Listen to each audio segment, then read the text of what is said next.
once your understanding has been enlightened, then you will discover the life that is already in you. Have you ever heard a band with an offbeat drummer? Now, the rest of the instruments are fantastic, but you can't enjoy the song because the rhythm is offbeat. Now, we all know there's a rhythm to life: sex, sports, career, even getting the kids off to school in the morning. But sometimes we can lose that rhythm in our lives. Now, spirituality is that rhythm, that beat. And we know beats. We'll get you back playing in the band of life before you know it. ALC, the Abundant Life Center. Go to myalc.org for more information. I'm Ed Montgomery. Looking for more? Join us at the location and connect with Ed Montgomery at edmontgomery.net. People, not just people of color, but eyeballs of all people, because out of sight, out of mind. So you have to remember what was done. That's why they're pushing books out. That's why they're trying to get rid of certain movies. That's why they're trying to get rid of certain visual things, so that their children don't, well, I don't want my children harmed. I don't want my children traumatized. Well, they are a group of people that have been traumatized for over 250 years.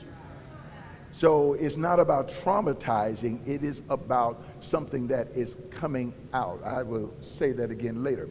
But there is something called the backlash. The backlash was when you see these movies and the whip would go across the back of that enslaved person. And most people, especially people of color, wince all the time when this happens, because what a lot of people don't realize, it's that kind of thing is also in the epigenetics of people of color.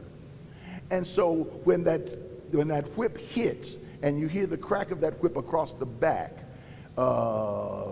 they say, well, ain't nobody did that anymore. They did it up until they started to have the anti-lynching. They did it a long time into the 1930s, 40s, and 50s, and 60s. Anyway, what happened is when the whip is brought back, just because it lands, it recoils. And when it recoils, it pops. So it's almost as if it is a slash across a person's body and the bring back of it and pop, because it's recoiling to start again. Well, that pop can hurt just as much because the person who hears that pop or the backlash realizes that the thing is about to come across their body again. So it's not just the act, it's the anticipation of the act. That is the backlash. Now, all throughout history, there has been something called a backlash. In other words, after the 1700s and the laws of the 1700s and the African slave trade and the transatlantic slave trade, and they moved toward the Civil War, and even at that particular time, people of color, black people, were forming. They were taking sides. They were trying to become free. And so there would be backlash. You would have something that was called was Dred Scott. There was a law by the Supreme Court that created a law that said that people of color were not worthy of any respect. So that means they could not be citizens of the United States of America. Therefore, no matter who you were, if you were black, no matter if this person was white, male, female, or even their children could tell someone, a grandma, a father, or whatever, they were black, what to do, to move, to get out the way, and they must respond, or they could be thrown in jail or even experience death or beating. That was Dred Scott. Well, they got rid of Dred Scott. Then there was something that came along, of course, that was called the act of finding slaves that were free up in the north, and they could take them right back down south. 12 Years a Slave was one of the movies that was about that particular act. And so after that came the Civil War, and of course I'm glossing over history very fast. came the Civil War, but then after the Civil War, after the Emancipation Proclamation, there came putting back everything, putting things back together again. That 10 to 12 years, anybody know what that was called? Reconstruction. Exactly. It was Reconstruction, that 10 to 12 year period of time. But after Reconstruction, there were too many people of color that were being put in Congress, and they were becoming council people, governors, because there were more people down south than there were of color than there were of the other color. So they came up with a backlash. The backlash was something called, anybody know? Jim Crow. Jim Crow was the laws that said if you're walking on the street and someone white comes into your path, you must step down into the street to allow those person to come by. Do not look at them, especially not a white woman. You cannot look at them. You cannot gaze at them. You must yield the right of way no matter what or where you are, whatever intersection, and whatever they created as laws, the counting of bubbles and stuff for voting and on bars of soap. All of this was Jim Crow. What they did, they made laws that did not make sense, but suppressed votes. It's not just about, well, they didn't take the vote, but they suppressed it. Allow me to break in here just a moment. You know, a lot of people talk about the power of a seed or the power within a seed. We all know that inside of an acorn is an oak tree or several oak trees. Inside of a pine cone are pine trees, acres of pine trees. But where does the inside of the seed get its power from? I found this very interesting. The outer hull or the casing of the seed, which is very hard, it's what keeps the seed alive throughout the years. Even in Egypt, they have found seeds that are in mummies' tombs that are 3,000 years old. Plant them, and they still bring forth the fruit of what that seed is. Why? Because of the outer hull. When you put a corn seed in the ground, or when you put wheat seed in the ground or the earth, when you put any kind of seed in the earth, of course you water it and you have the sunlight to give it heat. So you got moisture and heat. And what does the moisture and heat do? It breaks down the outer hull of the seed until it becomes moist and pliable. But what does the inside of the seed do? Here it is. It eats it. It nourishes the inside. So the thing that is hard on the outside can become soft enough to be edible from what's inside. Let me say this to you. The power of a seed is not just you on the inside of it. The power of a seed is the ability to be able to take the tough things in life, the hard things in life, the unedible things in life, the things you can't swallow, the scars that won't heal. And when you allow the sunlight and moisture and rain and abundance to come upon it, it will get soft enough for you to feed on the tough things in life. And when you learn to feed on the tough things in life, you get stronger. Here's what a seed is. A seed is what you plant. Take a moment, plant a seed with us now to help us get our message out to other people, to encourage and build other people. Call the number that's on your screen. You can text to give. It's very powerful, very popular. You can say it 713-742-2035. 713-742-2035.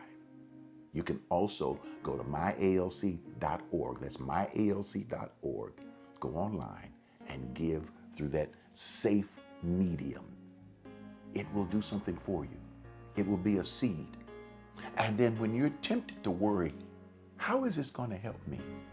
Whenever something tough comes in your life, you just say, just wait.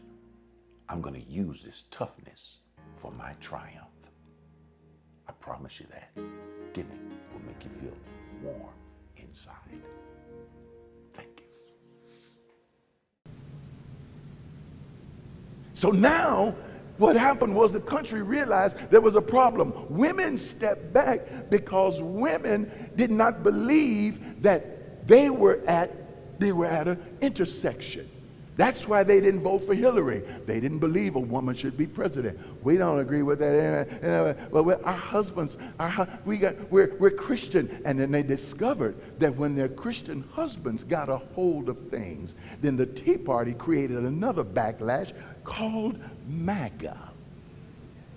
And now MAGA says, if you are a woman, you stay home. And now we're going to enact a law across the nation that if you give birth and if it's a rapist, there's no abortion. If it's your father, there's no abortion. If it's your uncle, there's no abortion. If you have been raped or gang raped, there is no abortion. If you are about to die because another person's life has left here in the state of Texas in just the last several days because of sepsis, because you see, abortion care is not just about abortion, it is also about health care. And you've got to ask yourself, who do you want in the room? Do you want in that hospital room when you are got to make a choice? You want your doctor? Yeah, my husband or whoever that love me, or I want my family. But do I want the governor of Texas in that room sitting there looking at my V with a clipboard saying, could you lower it a little bit so I can look a little closer? Yes or no? No. And women are teed off. They finally got teed off like they should have been with Hillary Clinton. And they're saying, listen, but it's about abortion. And the preachers have all come out of the woodworks. And they're talking about abortion. And how dare the black church? How dare the black church? They're not standing in righteousness. You mean, but what about justice? Where were you when all of this backlash was going on? Where were you when slave people were lynched? Where were you when rights were not there? Where was the church? You the church. But you gonna tell me? You're gonna say to and we're supposed to be quiet because you got the floor? No, baby, I got the floor now. Because we can build our own mega churches. We can build whatever we want. If we want a big one or a little one, it does not matter because we all have our voice. And the reason when you put your opinions out, you say, well, why don't you just be quiet? And because we're never going to be able to get together. Get together? I don't get together under your banner.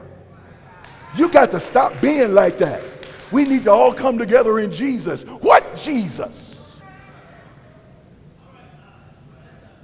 What does your Jesus look like? When you go to school, when you go to church, and you send your children off to youth ministry, and they're talking and clapping and talking about Jesus, tell me what's the picture of Jesus that goes around with the puppets? I don't know, because you're not there. That's why I brought all our kids inside of one building for a little while. Because they need to sit down and let the youth director be their mama's pinching them. Okay, you didn't understand what I said, did you? You know, okay, I'm in another generation. Y'all didn't get pinched. I got pinched. My grandma, when I sat in church, and I started twitching around and acting up, I feel her fingers do like this. And she pinched me. In other words, still, you in church. So I couldn't wait to join the choir, so I wouldn't get pinched no more. Anyway, this is what takes place. This is where we are. Now we're at a place where another woman, where it could go either way. The children are already born that will make America more ethnic than non-melanated. But that's not the goal. The goal is for opportunity to be available. We're not trying to dominate anybody. And when preachers of the same hue come out and say stupid things, like standing like Donnie Smirker did, just saying the same stupid things. I know my brothers. I know who they are. And start once again calling their own brothers pimps in the pulpit. Again? Have you all ever noticed the only people who call preachers pimps are the people of the same color? It seems to be the only name we know. But the other white brothers and sisters, they don't get called that name. You call them Lord, pastor, brother, never pimp, even when you find out they are pimps.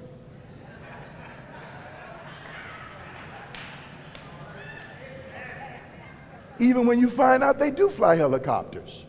Even when you find out they do fly private planes. You don't care, you just write another check.